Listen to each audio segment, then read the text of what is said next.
So everyone was crying for joy when Thrawn was announced, and everyone had hoped that this would be the greatest season of Star Wars Rebels ever, with action-packed and excitement. And the fact that it's Thrawn, did I mention Thrawn's in this season?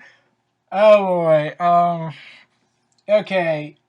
I had made a video a year ago where I had concerns with Thrawn because I knew Disney would try and Disneyfy him, like not make him the Thrawn that people knew him as this cool, cunning, calculated character. While we did get a lot of that, it's just there's something really missing about Thrawn that we got from the Legend story. What was it exactly? It starts with an M. Oh yeah, it's motivation. Like, okay, he wants to serve the Emperor. Okay, I'm not a complete full-fledged expert, but I'm pretty sure Thrawn, when he went to war with the galaxy, specifically the New Republic and the Jedi and the newly rebuilt Jedi Order, he wasn't doing it out of the act of the Emperor. He was doing it to prepare the galaxy for the Yuuzhan Vong threat, and felt like he was the best guy to do the job. And in all intents and purposes, he was actually right on that. Like, you have that balance of gray area, and you don't agree with Thrawn, but you have to also kind of also agree with his beliefs, because he feels like, hey, I'm the best guy we can do for this job. Let's try to save the galaxy from the Yuuzhan Vong threat. But we all know for a fact that the New Republic and the Jedi will not listen to him because he's from the Empire. He's a Grand Admiral. What makes you think he's gonna talk and make sense with people? They always portray the Empire as a bunch of monsters in the old EU. So why shouldn't Thrawn be different? And I also got to ask, was it really necessary to give him pupils and irises? Like, I really liked it when he had no eye color, when it was just plain blood red. Like, I felt like, yeah, Thrawn looks more intimidating like that. Like, Thrawn got some action, Thrawn got some moments, but I really liked Legends Thrawn better, because here's the difference. Had Thrawn been part of the war and not be on that outbound flight project, the Empire would have won. Let's go into fact for that.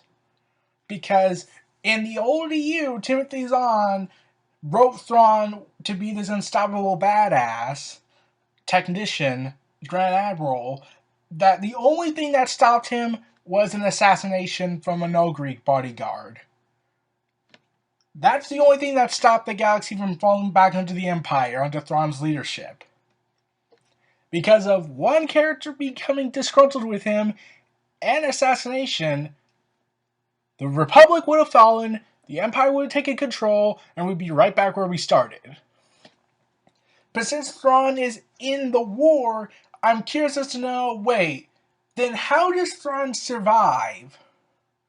Like, I assumed that they would do some bullshit BS mentality of, oh, Thrawn gets killed in this season by the rebels somehow.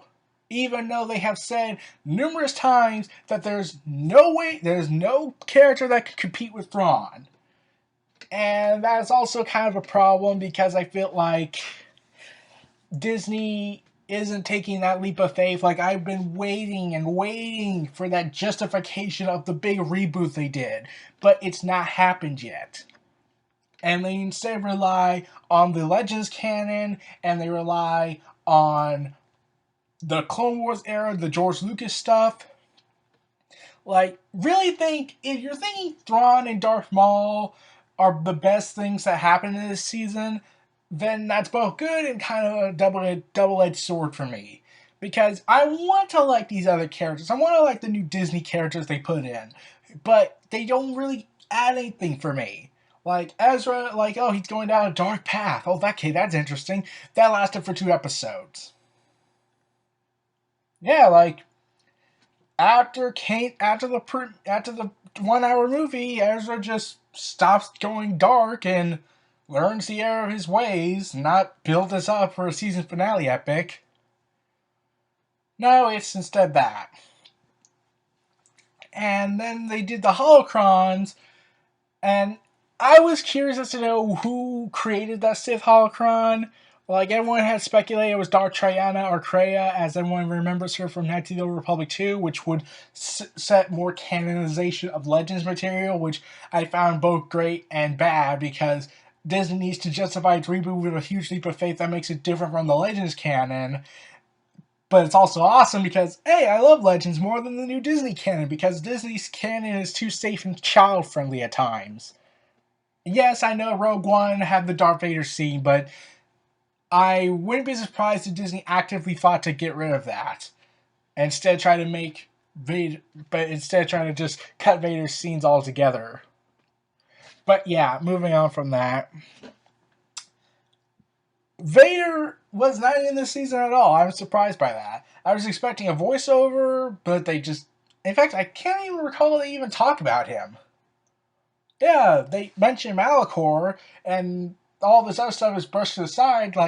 And there was a lot of potential moments that should have happened in the show, but didn't in this season. One is that what was the fate of Ahsoka Tano?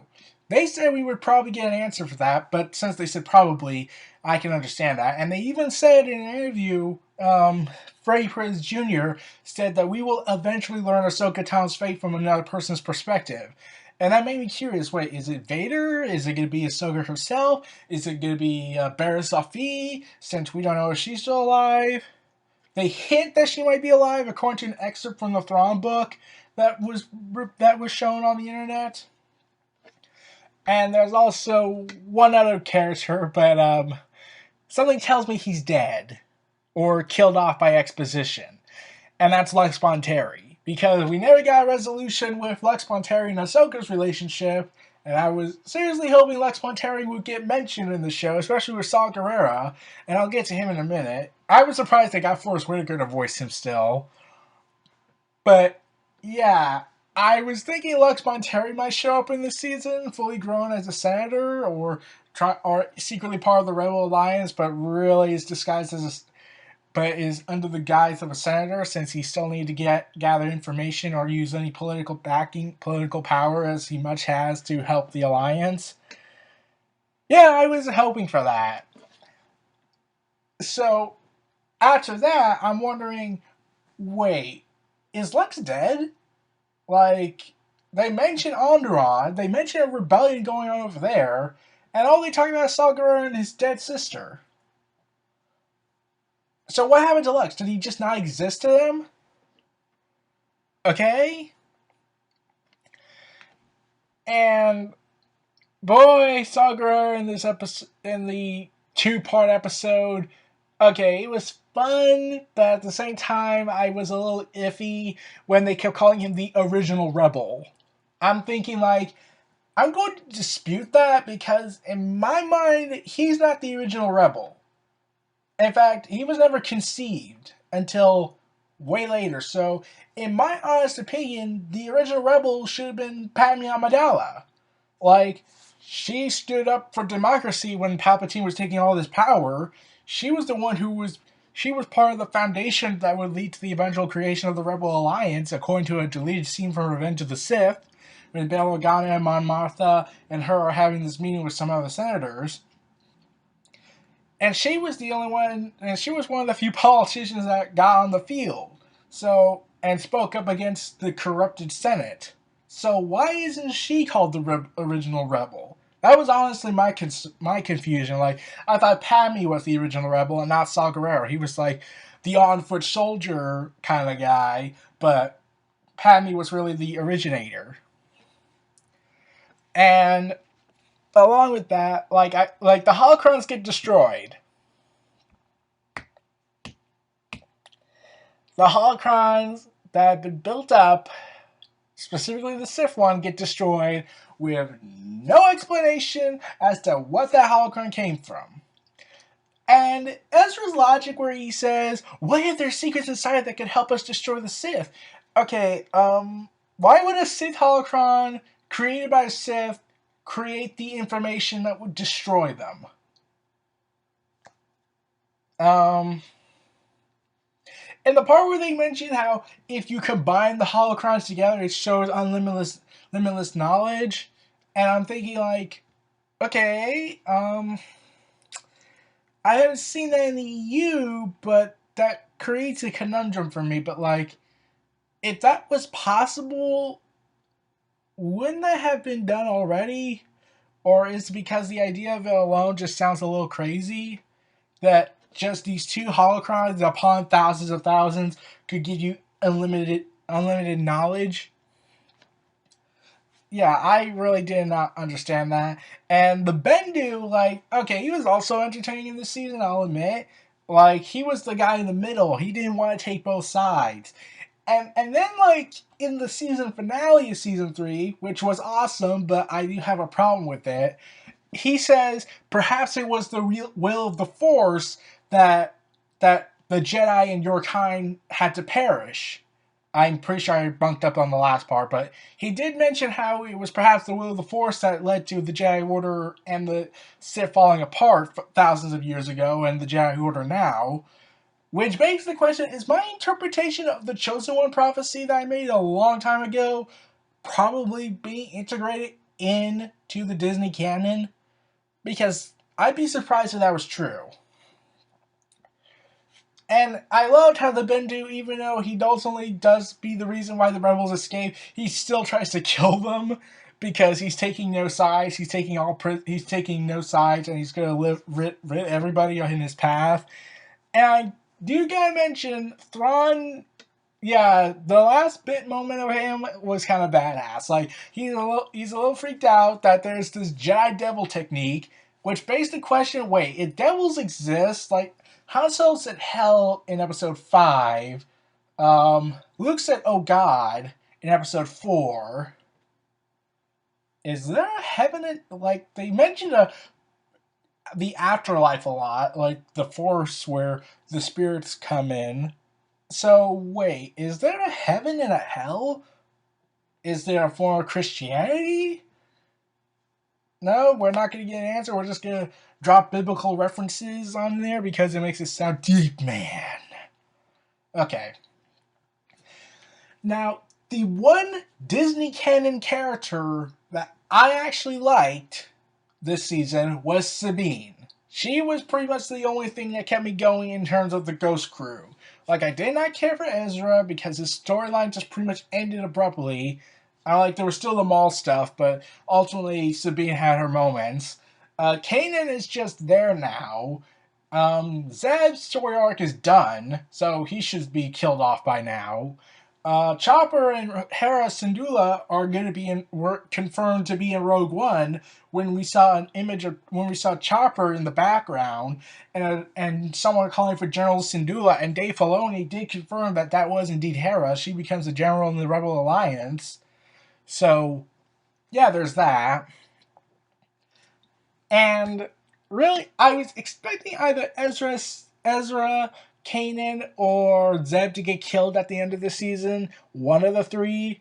Because really, who cares about them for me? Because, let's see, Kanan's story arc has kind of already been completed. Like, he's not running anymore. And he's not stressed out about this whole military procedure since it feels like the Clone Wars to him. I was also expecting Captain Rex to die because, relatively, what was he doing this entire season? Oh, and I'll get to that one episode in a bit. What's he really doing? Like, he just showed up in one episode, disappeared for the rest, maybe showed up in the background a bit, and then showed up at the last minute and said, hey guys, I'm here. Hey guys, I'm Captain Rex. Yeah, he was never really around that much for the season. And then they did what I consider the biggest FU moment in the history of Star Wars. Yes, I know everyone will bitch about the midichlorian stuff, but to me, when I thought of the midichlorians, that actually helped me explain a lot of things. Like, why do some characters not have access to the Force powers, and some characters do? That actually helped explain some things for me. Like, wouldn't it have been awesome to see Han Solo use the Force, but why people don't believe in the Force by the time A New Hope started was because, oh, well, these people, the Jedi were being wiped out, there was barely any left, and therefore they couldn't show their extraordinary abilities for 20 years, so, yeah, I think there's a reason why people tend to try to no longer look at them as greatness, even though it was Though, of course, it is technically 20 years ago. People have the Clone Wars fresh on their minds. I'm pretty sure they could just make the argument, oh, we just thought they went extinct.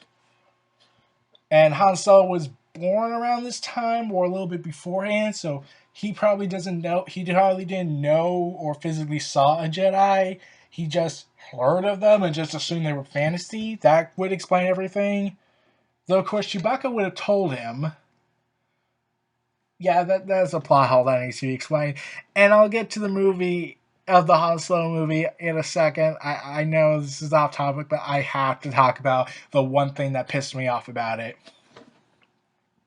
But let's get back to the episode that I thought was the personal FU moment. It was the quote Clone Wars homage episode they did, where Captain Rex, Ezra, and Kanan are playing the roles of Jedi and clone troopers in the war against the Separatists. And this led to a plot hole for me. Well, two plot holes. Is one, how did the Separatist droid commander know about the whole shutdown sequence when it was initiated? Like, he couldn't have known when the sequence was initiated, and even if he did, how would he have time to, well, deactivate for a number of droids? Two, well, actually, there might be a third. Two, these droids have been shown in the Clone Wars to run on power. The ship has been destroyed and damaged for God knows how long, and they never explain how the droids got power. They should be deactivated by now if they ran out of batteries. So, why not explain that? What? I'm thinking too deeply? But the Clone Wars showed it.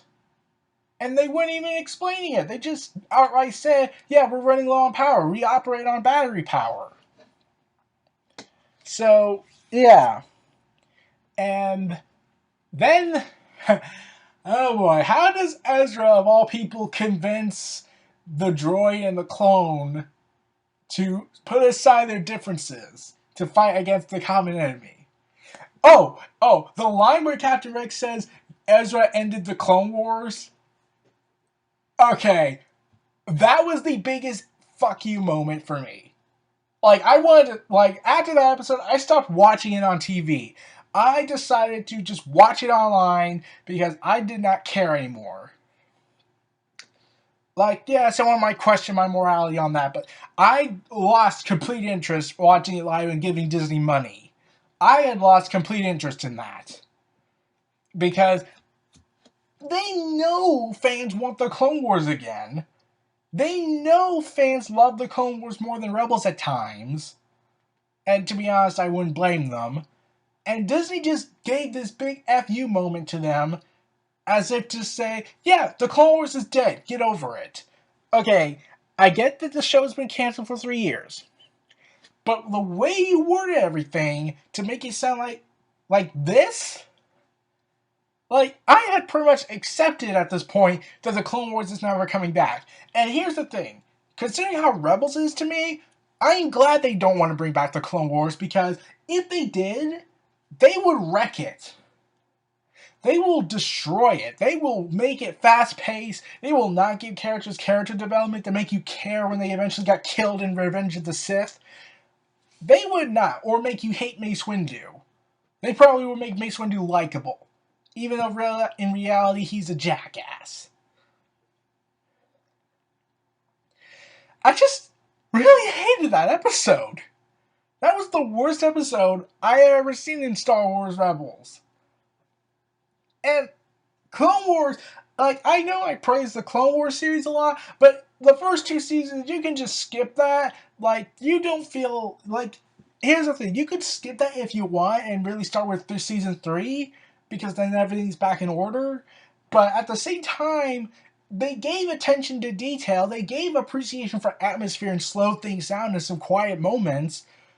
This? They would just fast-pace it.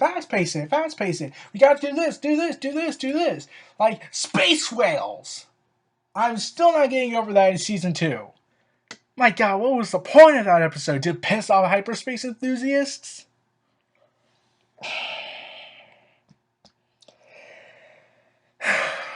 And then we get to what happened in the later half of the season. Darth Maul versus Obi-Wan Kenobi.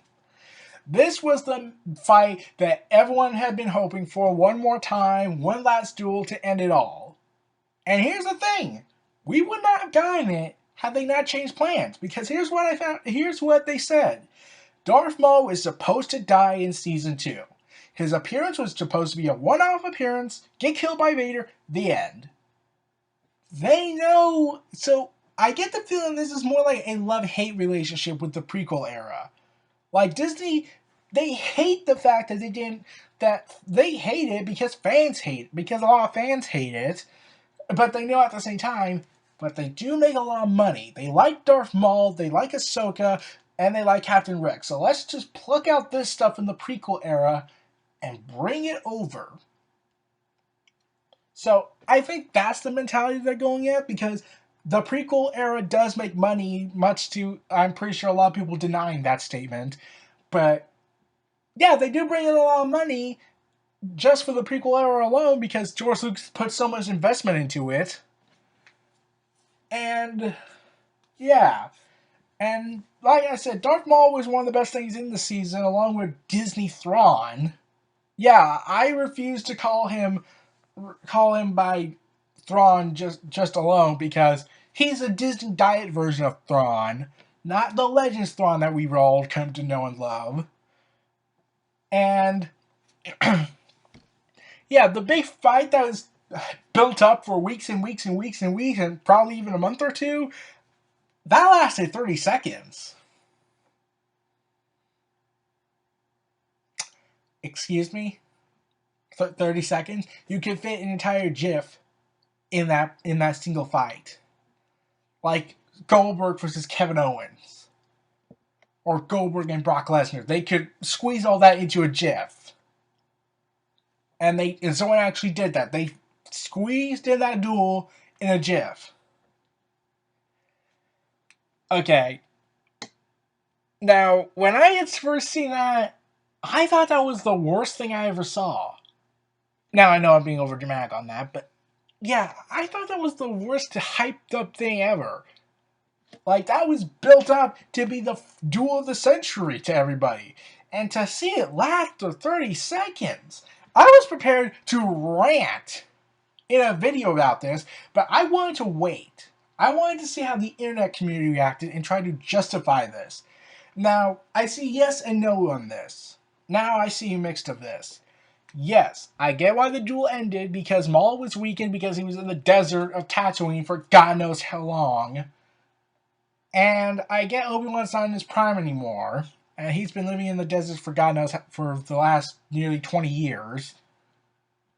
And I get that they wanted to attribute to this to an old Western theme, like the old gunslinger versus the young cocky one, and ultimately ends with the young cocky one's death. Well, in this case, they're both old, but really, Darth Maul was cocky, because they try to highlight Episode 1 how he killed Qui-Gon, and Obi-Wan just managed to catch on to that and just kill him outright. And I was surprised they showed him getting stabbed. Like, Disney been trying to keep all that killing in the down low. Like, they didn't, like, cut to a reaction shot or cut to a faraway look so they don't see the body explode. No, they showed they showed him Darth Maul, or just Maul, get cut in the chest. They don't show blood coming out or hot plasma, but you do see smoke. I thought that was a huge positive for me. But I also see that since Disney built this up so badly, yeah, I can get why people would be pissed off about it. It's probably the most divisive thing that they saw, because I get why people were mad, and I get why people were satisfied, because it's a fitting end to Darth Maul, it's a fitting end to Obi-Wan's story with Darth Maul, it's a fitting end to this, to the Phantom Menace rivalry. But at the same time, I wasn't expecting this over-the-top, hyper-choreographed fight, or Clone Wars era fight. I was expecting psychological fighting, like Vader and Obi-Wan duel, or maybe at best the Old Wounds comic in non-canon story they made, that some fan made. Which I gotta say, they also subtly mentioned Old Wounds, when Obi-Wan says, "I will mend this old wound." And I'm like, okay, that was a nice nod. Okay, that was actually kind of a nice nod. And yeah, then I started thinking more about this. How Maul manipulated Ezra into believing in this truth that wasn't really true. Did Maul inspire Obi-Wan to tell Luke the certain point of view truth lie? But really think about it. Obi-Wan says the truth is what we make of it. Too, he also said too, let's see, what was it? He made you believe what you wanted to hear. And doesn't that apply to him doing it to you, Luke Skywalker, years later? That sounds like a coincidence to me. Or Obi-Wan got directly inspired from Maul's actions to Ezra, so he could do that to Luke. Like the scene where we see, well, we don't see him, we just hear him. Luke running through the desert of Tatooine to his adopted parents' house, pretty much his aunt and uncle, and everyone's just sitting there on his creature, looking contemplatively. And I'm thinking, like, is he thinking about the eventual deception he'll pull? Oh wait, for what I told you was true from a certain point of view. And Kanan also says at the beginning of the show, at the beginning of the season, where he says, "We came in search for knowledge from Yoda. We failed." Oh boy, you failed more than once for Yoda. Yeah, Yoda wants you to die, like real bad. You're a threat. You're rebellious. You're defiant towards the old system. I'm gonna put on my tinfoil hat like this, my tinfoil hat, and go all conspiracy mode here. I'm still believing the whole Yoda send them to die because it just seems too coincidentally odd that Vader, the Inquisitors were there, Vader was heading there, Maul was there, and he told him to go to a forbidden planet that was touched by war, and told him it's a forbidden zone, and Ahsoka just happens to be there to be the next target. Like, I know Yoda smiled fondly at her, but that could have been a deceptive lie. Okay, time to take off the tinfoil hat. But moving on, and Sabine was the best Disney character going on to this. Like, with the exception of Thrawn and Maul being a prequel era character and Thrawn being a Legends character, Sabine was really the best of the new Disney canon character. Because we got emotion out of her. We got a backstory from her. We didn't get a vague backstory. We didn't get rushed exposition. We got it timed. We got it done perfectly, especially when she mentally broke down and confessed about her pain and whatnot, and her story, and how her family was destroyed by the Empire, and how she might have a hand in it. Like, I love that. That was one of my favorite scenes, actually. Yeah, new Disney canon character actually impressed me on that. Which is why it sucked that she left the next an episode later. Yeah, that kind of sucked. And then came back for 0 Hour, and I knew she wasn't going to die because it seems like they're building up the Mandalorians again, and they show concept art for Mandalorian helmets all over scattered across the battlefield. Which begs the question for me, is she going to be the new Mandalore? Because that would actually be kind of interesting. And another thing I like to also mention is during this whole arc for Sabine, which was 2 episodes, I must add, Sabine goes ahead and is told this story about this first ever Mandalorian Jedi, which sounds cool and epic, and it looks strangely a lot like Revan. Is the Mandalorian Revan? Like, is this what they're going with? It'd be kind of weird, but it is interesting. And then they also mentioned that how the Mandalorians lost to the Jedi in a war. And that said, oh dear God, they canonized the Mandalorian Wars. So wait, are they building up the Knights of the Old Republic series back into the new canon fold? Because that would be awesome. albeit tactfully distasteful because Disney will do everything they can to profit off of it. Like, I get George Lucas had to make money, but at least George Lucas had a sense of care. And by caring, as in he just let everyone do whatever they wanted, so long as it fell under some key restrictions. Whereas Disney, they just say, oh, ho, ho, ho, fall under all these strict guidelines, and also make a lot of money for us. Oh, and don't kill any characters off unless we deem it so. Like we did with Rogue One. Like, their purpose was fulfilled. We just gotta make money off of them for the expanded universe books. Yeah, Chris Stuckman even pointed this out as an obvious case. But yeah, they are pretty much canonized. They're starting to slowly, bit by bit, canonize Knights of the Old Republic into Star Wars New Disney canon. So, I'm curious as to know, are they going to bring in Revan? Are they going to bring in Malik?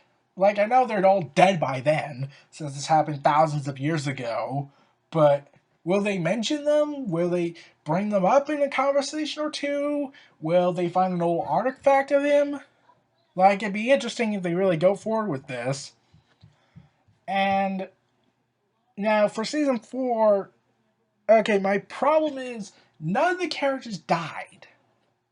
So, what's stopping them from surviving? Like, I want a character to die so we can feel a lasting consequence. Like, I was speculating Kanan would die since he failed to get the Bendu to hell, and he would make the ultimate sacrifice for Hera and the others. Hera specifically because they're a couple, even though they have never kissed. Yeah, accordingly, it's because Disney's rating is G, and therefore kissing would be deemed disgusting to children. Oh, you poor, sensitive children. So, yeah, I'm curious to know, are they going to kill any of them off? Like, one of them has to die. It feels like this is the time. Like, Thrawn is unstoppable. No one is equal to him, and anyone that could is either part of the Empire or long dead.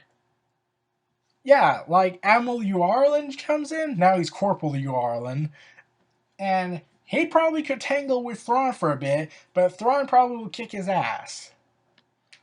And then we get General Dodonna, and I'm pretty sure I pronounced that wrong. Dodonna, I think, from the original trilogy. Leia never gets mentioned again. Like, she only showed up in one episode. Oh, and Bo-Katan. She was supposed to show up in the season, but didn't. That was a little disappointing, but at the same time, I'm thinking, like, yeah, they already rely too much on the prequel and the Legends characters. Can they come up with something fresh and new for Star Wars? No? Okay, we got Sabine. And, to be honest, that's pretty much all I have to say about Season 3 of Rebels. Like, it's a mixed bag for me. Like, I like bits and pieces of it. Oh, and the one last thing. The Bendu, when they turned into a giant storm and the Death Troopers, which was a nice touch, added to it, were firing at it, I'm thinking, like, really? You're going to try and challenge pretty much God? You're going to fight an entity, a cloud, that has eyes? And then Thrawn stands tall and, like, concentrate firepower on the center of the storm. And I'm thinking, like, okay, there's no way that's gonna work. Oh dear God, that actually worked. Okay, Disney, you have taught me a valuable lesson. From now on, the next time a storm happens, I will just go to the store, buy them AK-47, and just shoot up at the sky like a maniac. And probably waste a lot of ammo. Oh, considering how politically correct everybody is nowadays, I'm pretty sure they're gonna make some joke. They're pretty sure they're gonna call me out as an insensitive jackass. So, yeah, I just thought that was a 50-50 shot at working at best when Thrawn gave the order to take down the Bendu. And the Bendu gives an ominous hint saying his defeat, but like, are they talking about the Empire because we know that, or is it going to be Thrawn personally?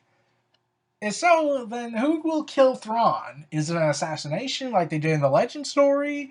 Or is it going to be by the hands of the rebels? Because I can't really see that, and if they do, I'm going to rant about it. Because they have said over and over and over that no one can match Thrawn. No one can match Thrawn. No one can. They don't have a Thrawn of their own. They have none of that character. So how will they be able to kill him?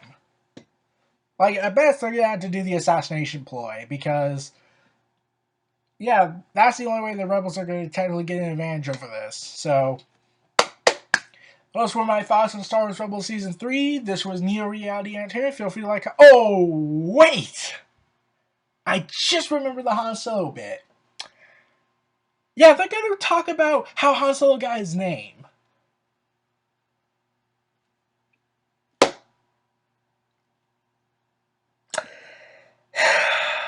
Okay. Han Solo got his name because he was given birth by his parents, and he was given life afterwards, and they gave him a name. What? That isn't the reason? Oh, he's gonna have a completely different name? You gotta be kidding me! Yeah, I was like, really? That's not his real name? But everyone calls him Han Solo, even his ex-wife. Well, technically his wife in the comics. She shows up in the... I really don't want to go into that. But, yeah, I'm thinking... Wait, Han Solo isn't his real name? Then, wait, oh dear God, they're really going to do it, aren't they? Woody Harrelson is in the movie. He's probably going to be the mentor. So I'm pretty sure I'm guessing the mentor died and Han Solo assumes his first name. If that's what they're going with, and I seriously hope not, I will lose it. So, okay, now I think I got everything. This were my thoughts on Star Wars Rebels Season 3. This was Neo Reality Entertainment. Feel free to like, comment, subscribe, and donate. Stay tuned for more.